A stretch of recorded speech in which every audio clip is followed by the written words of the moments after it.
Hi, this is the final response for domain 4A, B, and C. And so I began thinking about how the teachers would provide artifacts. As an evaluator, I know that they will be required to provide evidence for domain 4 through artifacts, and I'm not going to see these things in the classroom probably. I noticed during the district professional growth plan meetings that we've had the past week that our evaluators were given lists of potential artifacts that our teachers could use, and they handed those out to teachers. I don't remember getting that list ever when I was in the classroom, and we were responsible for thinking of ways that we could provide evidence to these things on our own, and sometimes that was a challenge. So I'm excited for the teachers today and that these are in their hands.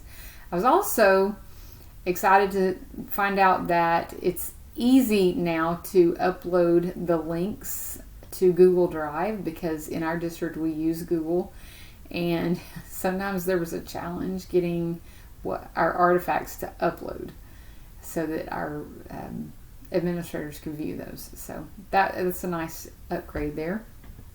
For domain A, I would not only expect the teacher to explain her reflection to a lesson that I observed during the post-observation conference, I would also expect him or her to make note of the impact of lessons somewhere for planning purposes in the future, and this may need to be discussed in PLC data talks and or considered when planning for future lessons.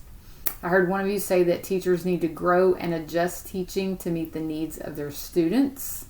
Another one of you said that just because something in the past worked doesn't mean that it will now. It may be out of date for our current students or the current students in the building, or it may not work because these students have different learning styles than students that a teacher might have had in the past. So reflections are important, and it gives them an opportunity to go back and read their past reflections. They can incorporate information in those reflections that helps them remember who was positively and negatively impacted by a lesson in order to know if it might work again. In relation to growing professionally, one of you reminded us that seeking out professional development is important, but determining which PD and or training needs to be evaluated to determine if it will actually lead to improvement, teacher improvement, or student improvement. And you really have to identify, is this training, it may be great, it may be fantastic, but what about for the students that we have in our building? You need to really look at the research and make sure that it's going to impact the kids that you have and the teachers that you have. 4B, I laughed when Angela said we need a good video on documentation. We all know the importance of it, but I admit that it is sometimes hard to keep good records.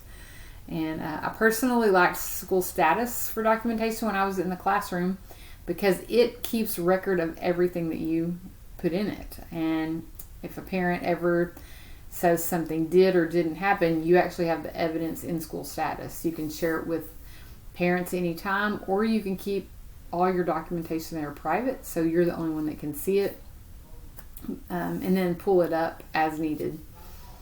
4C evaluates teachers for parent communication, and several of you mentioned the difficulty that you have getting a hold of parents. Again, school status was a great tool for me that our district used, and I've had great experience getting a hold of families and keeping them informed, because the parent decides which way they will be contacted. They may choose every possible way, texting, email, phone call, but they have a priority, and you can contact them through that priority that they have set up.